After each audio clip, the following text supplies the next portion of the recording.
మీకు స్క్రీన్ పైన ఒక ఆర్టికల్‌ని అయితే చూపిస్తున్నాను చూడొచ్చు. ఈ ఆర్టికల్ వచ్చేసి ఆగస్టు 14వ తేదీన అయితే రావడం జరిగింది. అందులో ఉన్న వివరాలు చూసినట్లయితే రాష్ట్రంలో ఏ మండలాల్లో అయితే భూములకి సంబంధించి కంప్లెయింట్స్ అనేవి ఎక్కువొచ్చాయో, ఆ మండలాల్లో ప్రభుత్వం ఏం చేయనుందంటే కలెక్టర్ల ఆధ్వర్యంలో ప్రతి మండలంలోనూ కూడా అంటే ఇలా కంప్లెయింట్స్ ఎక్కువొచ్చిన ప్రతి మండలంలోనూ కూడా ఒక కమిటీనైతే నియమించి ఆ మండలాల్లో భూములకి సంబంధించి వెరిఫికేషన్ అయితే చేయించనుంది.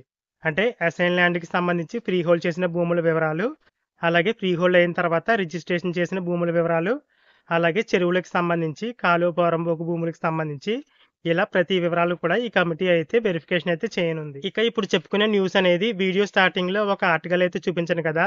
ఆ ఆర్టికల్‌కి కంటిన్యూషన్ అని అయితే చెప్పుకోవచ్చు. ఇప్పటికే మదనపల్లి డివిజన్‌లో ఆల్రెడీ వెరిఫికేషన్ అనేది స్టార్ట్ అయినట్లుగా న్యూస్ పేపర్‌లో ఆర్టికల్స్ అయితే వచ్చాయి. మీకు స్క్రీన్ పైన ఆ వివరాలైతే చూపిస్తున్నాను చూడొచ్చు. మదనపల్లి డివిజన్‌కి సంబంధించి ఫ్రీ హోల్డ్ చేసిన భూములు మొత్తం 42,000 ఎకరాలుంటే, ఆ 42,000 ఎకరాల్లో ఇప్పటికే 22,000 ఎకరాలకి సంబంధించి వెరిఫికేషన్ అనేది కంప్లీట్ అయింది.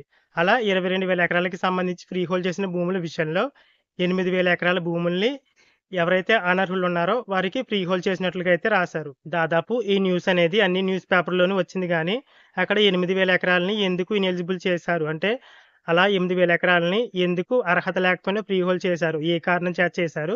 అనే విషయాన్నయితే న్యూస్ పేపర్‌లో రాయలేదు. నాకు తెలిసి న్యూస్ పేపర్‌లో అంత డీప్‌గా రాయనవసరం లేదన్న ఉద్దేశంతో ఎవరు కూడా రాయలేదు. ఒకవేళ ఆ కారణాలు తెలిసినట్లయితే దానికి సంబంధించి కూడా వీడియో అయితే చేస్తారు. అలాగే ఇదే ఆర్టికల్‌లో మరొక విషయం కూడా రాశారు. ఆ వివరాలైతే మీకు స్క్రీన్ పైనైతే చూపిస్తున్నాను చూడొచ్చు. 2003 తర్వాత ప్రభుత్వం ఎవరికైతే డీకేటీ పట్టాలు మంజూరు చేసిందో, అలా మంజూరు చేసిన పట్టాలు వారి అనుభవంలో లేకుండా వారు ఎవరికైనా అమ్మేసినా, లేదంటే ఆ భూమనేది వేరే వాళ్ళ ఆధీనంలో ఉన్న, ఆక్రమణ చేసుకున్న అలాంటి భూములన్నీ కూడా ప్రభుత్వం మళ్ళీ తిరిగి వెనక్కైతే తీసేసుకోనుంది. ఇది ఒక్క మదనపల్లి డివిజన్‌కి సంబంధించని మాత్రమే న్యూస్ పేపర్‌లో అయితే రాశారు. రాష్ట్రం మొత్తం మీద అయితే కాదు. అసైన్డ్ భూములకి సంబంధించి మరిన్ని విషయాలు తర్వాత వీడియోలో అయితే తెలుసుకుందాం. మీకేమైనా డౌట్స్ ఉన్నట్లయితే కామెంట్ సెక్షన్‌లో తప్పకుండా అడగండి. ఎందుకంటే నాకు కూడా మీరు అడిగే కామెంట్స్ వల్ల చాలా విషయాలైతే తెలుస్తున్నాయి. కాబట్టి తప్పకుండా కామెంట్ చేయండి. Thanks for watching.